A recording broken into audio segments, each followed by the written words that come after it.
Assalamualaikum warahmatullahi wabarakatuh. Kami dari kelompok 5 akan mempresentasikan tentang materi dari Knowledge Representation dari mata kuliah pengantar kecerdasan buatan kelas SIA 1 dengan dosen pengampu yakni Bapak Muhammad Marwaru Zaman. Next. Dari kelompok kami sendiri ada anggota 5 orang yakni Alia dengan NIM belakang 015 dan saya sendiri Alfa dengan NIM belakang 027. Kemudian ada Diandra dengan NIM belakang 028, dan kemudian ada Fikri dengan NIM belakang 051, dan yang terakhir ada Aldo dengan NIM belakang 059. Next. Outline dari presentasi kami ada dua bagian, yakni konsep dari knowledge representation, dan kemudian aplikasi dalam permasalahan nyata dari knowledge representation tersebut. Next. Nah, konsep dari knowledge representation. Knowledge representation sendiri adalah suatu proses untuk menangkap sifat-sifat penting pada sebuah permasalahan dan membuat informasi tersebut dapat diakses oleh prosedur pemecahan permasalahan. Nah, jenis knowledge representation dalam AI sendiri yakni ada objek, event, performance, meta-knowledge, fact, dan knowledge base. Nah, sistem representasi pengetahuan yang baik harus memiliki sifat-sifat berikut. Yang pertama, akurasi representasi, yakni harus mewakili semua jenis pengetahuan yang dibutuhkan. Kedua, kecukupan inferensial, yakni harus dapat memanipulasi struktur representasional untuk dapat menghasilkan pengetahuan baru yang sesuai dengan struktur yang ada. Ketiga, efisiensi inferensial, yakni kemampuan untuk mengarahkan mekanisme pengetahuan inferensial ke arah produk yang paling produktif dengan menyimpan panduan yang sesuai. Yang terakhir ada efisiensi akuisisi, yakni kemampuan untuk meroleh pengetahuan baru dengan mudah menggunakan metode otomatis.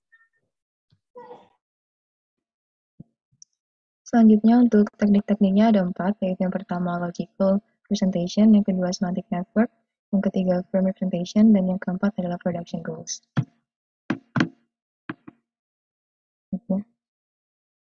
Untuk yang pertama, logical representation merupakan representasi dalam menggunakan ekspresi logika formal yang merepresentasikan basis pengetahuan yang bersifat konkret dan tidak ambigu. Untuk keuntungannya, memungkinkan pengarahan logis dan juga merupakan dasar untuk bahasa pemrograman.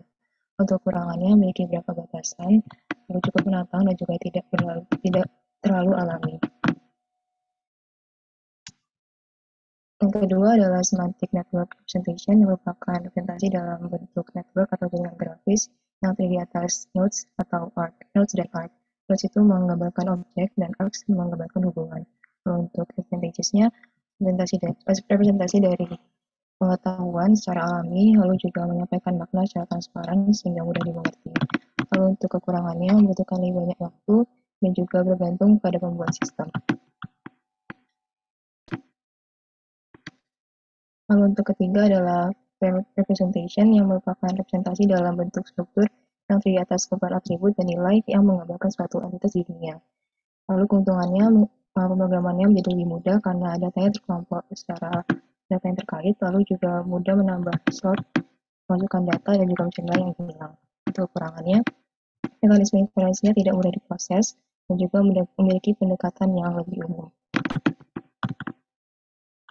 Untuk yang keempat yaitu production rules, merupakan representasi yang terdiri atas pasangan condition dan action, yang berarti apabila condition maka melakukan sebuah aksi, dan juga terdiri atas 3 bagian utama yaitu set of production rules, working memory, dan juga siklus recognize act. Lalu untuk keuntungannya diekspresikan dalam bahasa alami, lalu mudah menghapus, menambah, atau modifikasi. Lalu untuk kekurangannya tidak menunjukkan kemampuan learning apapun karena tidak menyimpan hasil masalah untuk penggunaan di masa yang mendatang. Selanjutnya ada contoh penerapan knowledge representation ini.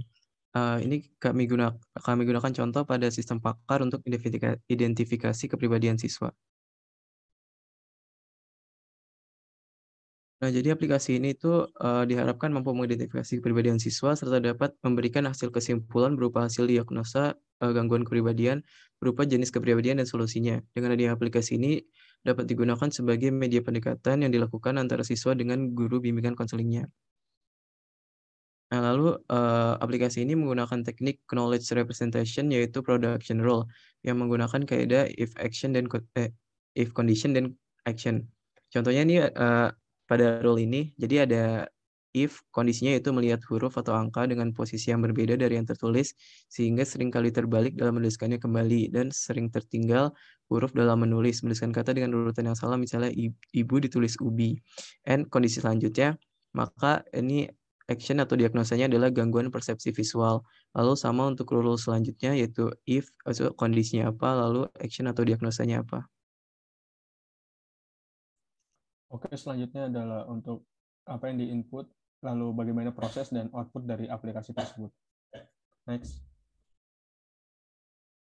Untuk input, itu data yang di-input berupa fakta dan pengetahuan yang berhubungan dengan indikasi-indikasi kecenderungan kepribadian siswa. Fakta dan pengetahuan diambil dari jurnal, paper, buku, dan artikel-artikel yang terkait dengan identifikasi kepribadian siswa.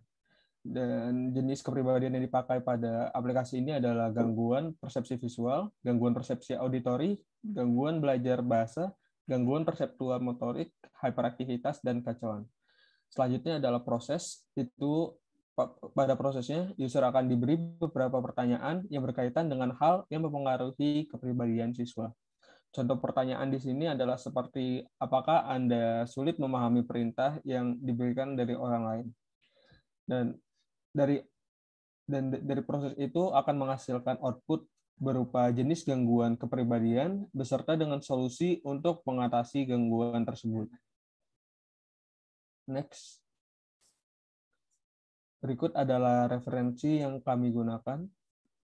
Selanjutnya. Cukup sekian yang dapat kami sampaikan. Terima kasih atas perhatiannya. Kurang lebihnya mohon maaf. Wassalamualaikum warahmatullahi wabarakatuh.